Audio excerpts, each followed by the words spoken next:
Science में chemistry का chapter 3 यानी कि परमाणु संरचना।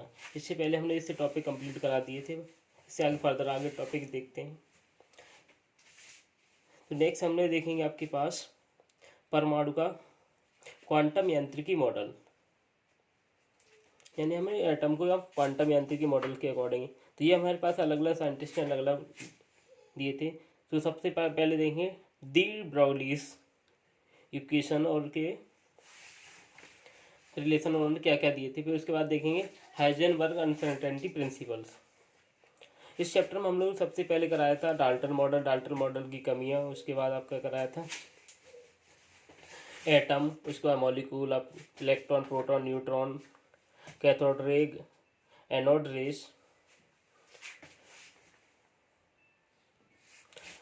इसके बाद आइसोटोप, आइसोबार, सम न्यूट्रॉनिक, सम इलेक्ट्रॉनिक्स। उसके बाद हमारे समरफील्ड मॉडल कराया था, बोर मॉडल कराया था, आपके बाद रदरफोर्ड मॉडल। ये सारे हमने टॉपिक कंप्लीट कराए थे। इसके बाद नेक्स्ट टॉपिक आपका ये परमाणु का क्वांटम यांत्रिकी मॉडल, जिसे आधुनिक परमाणु सिद्धांत भी कहते हैं, यानी quantum mechanical models of atom. तो देखिए इलेक्ट्रॉन की तरंग गति यानी wave nature of electrons. Louis de Broglie ने 1924 में बताया कि जिस प्रकार प्रकाश जो सामान्यतः तरंग व कण की भांति व्यवहार करता है, उसी प्रकार पदार्थ जो कि सामान्यतः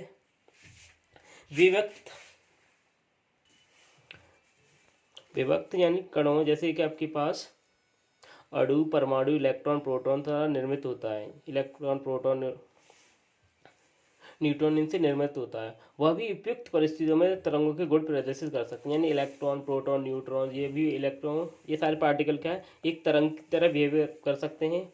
और पार्टिकल तो ये हैं ही, यानी आपके पास दोनों तरीके की मॉडल प्रदर्शित कर सकते हैं। इसीलिए आपके पास इसे ड्यूल नेचर भी बोला जा सकता है। तो इसके बाद नेक्स्ट दिखाया था श्रोडिंगर ने इसके लिए एक इक्वेशन दी। श्रोडिंगर ने तरंग यांत्रिकी के सिद्धांत को इलेक्ट्रॉन की अवस्था को एक गणितीय रूप में दिया था, जिसे हम बोलते हैं श्रोडिंगर की समीकरण। तो यहाँ पर क्या, del square psi upon del x square plus del square psi upon del y square, del square psi upon del z square plus delta pi square m upon h square E minus का V upon psi is equal to 0। यहाँ पर देखिए आपके psi आपके पास wave function को represent करता है। X delta y delta z आपके पास ये कोऑर्डिनेट एक्सिस यानी एक्स वाई जेड एक्सिस को रिप्रेजेंट करेंगे। M mass of the electron को रिप्रेजेंट करेगा। एच आपके पास प्लांक कांस्टेंट है। ई एनर्जी है। वी नाभिक में स्थित नाभिक की पोटेंशियल एनर्जी रहेगी। तो ये आपके फलन यानी साई आपके फलन यानी कि फंक्शन को रिप्रेजेंट कर रहा है। तो ये आपके पास इसी इक्वेशन को बोलते हैं श्रोडिंगर इक्वेशन। ये काफ़ी एक बार एग्जाम में पूछी गई कि श्रोडिंगर की इक्वेशन लिखें, तो इस तरीके से श्रोडिंगर की इक्वेशन होती है ये। बाकी आपके पास पीजीटी में इससे रिलेटेड न्यूमेरिकल भी आते हैं। यहाँ पर तो इतने नहीं आते, इक्वेशन ही तो पूछी जाती है टीजीटी में। नेक्स्ट देखते हैं, डी ब्रॉगली ने 1924 में बताया कि प्रकाश तथा अन्य विद्युत चुंबकीय विकिरणों की द्वैती प्रवृत्ति की तरह पदार्थ भी तरंग तथा कण दोनों की प्रवृत्ति के गुण प्रदर्शित करता है। यानी प्रकाश के पास आप लाइट और पार्टिकल्स, वेव और पार्टिकल दोनों का बिहेवियर होता है। ऐसे आपके पास पदार्थ यानी पदार्थ के पास भी तरंग और कण दोनों तरह के बिहेवियर हो सकते हैं, क्योंकि इनके पास वेवलेंथ होती है और आपके पास फ्रीक्वेंसी भी रहेगी और मोमेंटम भी होगा, जो कि आपके पास लाइट पार्टिकल के पास होता है सेम। तो इसलिए उन्होंने अनुमान लगाया कि ये भी आपके पास यानी पार्टिकल और वेव दोनों की प्रवृत्ति दे सकते हैं। तो देखिए आपके पास वेवलेंथ का फॉर्मूला लिखा है, lambda equal to H upon P. P equal to होता है एम बी, यानी पी होता है यहाँ पर मोमेंटम को रिप्रेजेंट करते हैं मास इनटू वेलोसिटी से, जो हमने यहाँ पर लिखा हुआ P equal to M V. तो लैम्डा इजिकल टू होता है एच अपॉन पी, पी की वैल्यू लगा दी एम बी, तो यहाँ पर लैम्डा इजिकल टू होगा H upon M B. P यहाँ पर रिप्रेजेंट करेगा संवेग। ये ड्यूल नेचर ऑफ लाइट के लिए भी ये फार्मूला लिखा जाता है। इसके और भी दो फार्मूले होते हैं आपके लाइट में, वो अलग रहेंगे। तो नेक्स्ट देखें, डी ब्रॉगली के अनुसार यदि गति करता हुआ इलेक्ट्रॉन एक निश्चित तरंग दर से संबंधित रहता है तो lambda equal to H upon M B होगा। एच प्लांक कांस्टेंट रहेगा, लैम्डा तरंग दैर्ध्य रहेगी, M mass of the electron हो जाएगा, वी इलेक्ट्रॉन का वेग होगा। इसको डी ब्रॉगली समीकरण भी कहते हैं। इसके अलावा और भी इक्वेशंस हैं इसके अलावा इसके और भी इक्वेशन है। ऐसे लेमडा इजिकल टू हमने एच अपॉन पी लिखा हुआ है। ऐसे नेक्स्ट होता है आपके पास लेमडा इजिकल टू आपके पास ऐसे एच है हमारे पास या मास इंटू वेलोसिटी लिखा हुआ है। इसे हम काइनेटिक एनर्जी की फॉर्म में कन्वर्ट कर सकते हैं। तो ये का पी लेमडा इजिकल टू होता है एच अपॉन पी की वैल्यू निकाल ले सकते हैं रूट में एम, जो का काइनेटिक एनर्जी इजिकल टू होता है पी स्क्वायर अपॉन एम। तो यहाँ पर रूट के अंदर हो जाएगा काइनेटिक एनर्जी इंटू 2m।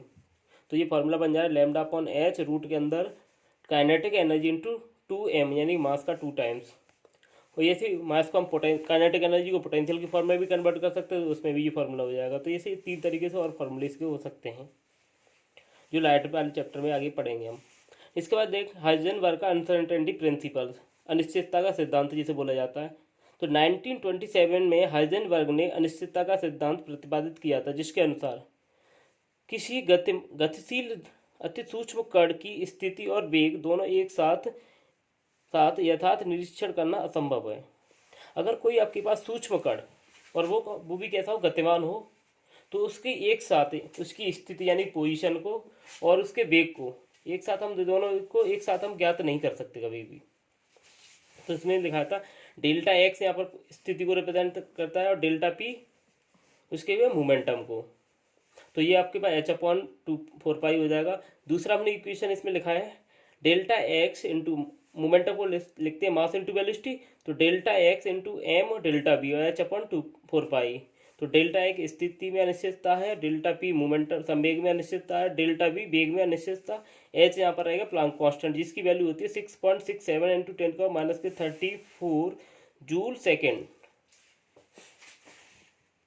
इसके बाद देखेंगे परमाणु में इलेक्ट्रॉन का वितरण, यानी एटम के इनसाइड इलेक्ट्रॉन किस फॉर्म में डिस्ट्रीब्यूट रहते हैं। वो किसी परमाणु में विभिन्न कोशों में उसके इलेक्ट्रॉन की व्यवस्था को निम्न नियमों से दिखाते हैं। तो सबसे पहला लॉ दिया था ऑफबाउ, ये एक साइंटिस्ट का नेम है। परमाणु के उपकोशों में इलेक्ट्रॉन ऊर्जा के बढ़ते हुए क्रम में भरे जाते हैं, यानी एनर्जी के बढ़ते हुए क्रम में भरे जाएंगे। किसी भी एटम के इनसाइड जो इलेक्ट्रॉन भरे जाएंगे वो एनर्जी के बढ़ते हुए क्रम में भरे जाएंगे। तो इसके लिए आपके पास विभिन्न कोशों में ऊर्जा वृद्धि निम्न क्रम में होती है। तो यहाँ पर लिखा है 1s 2s 2p 3s 3p, इसके बाद 4s आएगा, यानी कि आपके पास इसकी एनर्जी अगर निकालें तो 3p की एनर्जी आपके पास कम होती है, 3p की एनर्जी आपके पास कम होगी, 4s की क्या हो ज़्यादा होगी कि आपके पास n की वैल्यू यहाँ पर कितनी 4 हो चुकी है। और ये 3d की यार देखें s p और d और f, इनके लिए n की वैल्यू क्या होती है, s के लिए n की वैल्यू होती है 0, p के लिए होती है 1, d के लिए होती है 2 और f के लिए होती है 3। वो मल्टीप्लिसिटी करके देखेंगे तो देखिए पहले में आपके पास s इक्वल टू 0 यानी कि इसकी एनर्जी सबसे कम है। यहाँ ऑर्बिट 2 है, n की वैल्यू यहाँ ये आपके पास फर्स्ट सेकंड थर्ड ये क्या रिप्रेजेंट करते हैं कोश को, और ये आपके पास S P D F P ये रिप्रेजेंट करती हैं आपके उपकोश को। अब इनकी वैल्यू का आपके पास मल्टीप्लाइड कर करके देखें तो ऐसे 1 लिखा है तो 1 में से आपके पास 1 माइनस का 1 करेंगे 0, यानी सबसे कम इसकी एनर्जी रहेगी। यहाँ पर 2 है तो 2 माइनस का 1 यानी फर्स्ट हो जाएगा इसकी वैल्यू। यहाँ पर क्या है ये 2 माइनस का 1 यानी कि 1 और ये इसके भी वैल्यू 1 तो ये भी 1 रहेगा, यानी इससे एनर्जी इसकी ज़्यादा है। यहाँ पर ये इसकी 2 हो जाएगी, इसकी आपके पास इसकी भी 2 रहेगी, पर इसकी आपके पास हो जाएगी यानी 4 माइनस यानी कि 3, और जिसकी इससे भी ज़्यादा हो जाएगी। तो इस तरीके से एनर्जी के बढ़ते हुए क्रम में यूज़ किए जाएंगे। क्योंकि यहाँ पर जो जैसे 1s लिखा है 2s लिखा है 3s 1 और 2 3 और ये 3 ये आपके इसकी वैल्यू n माइनस का 1 करके यूज़ की जाती हैं। और आपके एस पी डी एफ की डायरेक्टली इनका मल्टीप्लाइड करते जाएँ और एनर्जी के बढ़ते हुए क्रम में इलेक्ट्रॉन को भरते चले जाएँ। तो यहाँ पर इन्होंने लिखा है क्रोमियम और कॉपर ये अपवाद हैं देखने के इलेक्ट्रॉन विन्यास। तो पहला क्रोमियम के लिखा है 1s2 2s2 2p6 3s2, यानी आपके पास पी के तो यानी पी का आपका डी ऑर्बिट होने पी का यहाँ पर डी ऑर्बिट होना चाहिए, पर इन्होंने डी न भर के आपके पास आगे वाले एनर्जी लेवल में भरे गए हैं। तो 1s2 2s2 2p6 3s2 3p6, इसके बाद है 4s1 में भरा गया है इलेक्ट्रॉन और 3d5, यानी ना ये वाला पूरा ऑर्बिट भरा है या नहीं ये वाला, यहाँ पे एनर्जी के बढ़ते हुए क्रम में भरेगा। सेम ऐसे क्रोमियम के रहेगा। तो यानी ऊपर वाला पार्ट हमारे पास क्या गलत है, यानी ये वाला ऑर्बिट आपका सही रहेगा।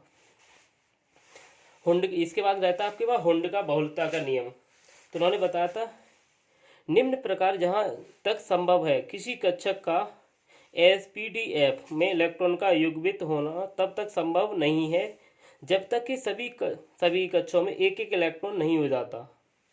यानी किसी भी आपके पास ऑर्बिटर में इलेक्ट्रॉन का युग्मन यानी आपके पास पेयर जब तक नहीं बनेंगे जब तक सभी में एक एक इलेक्ट्रॉन न भर दिया जाए।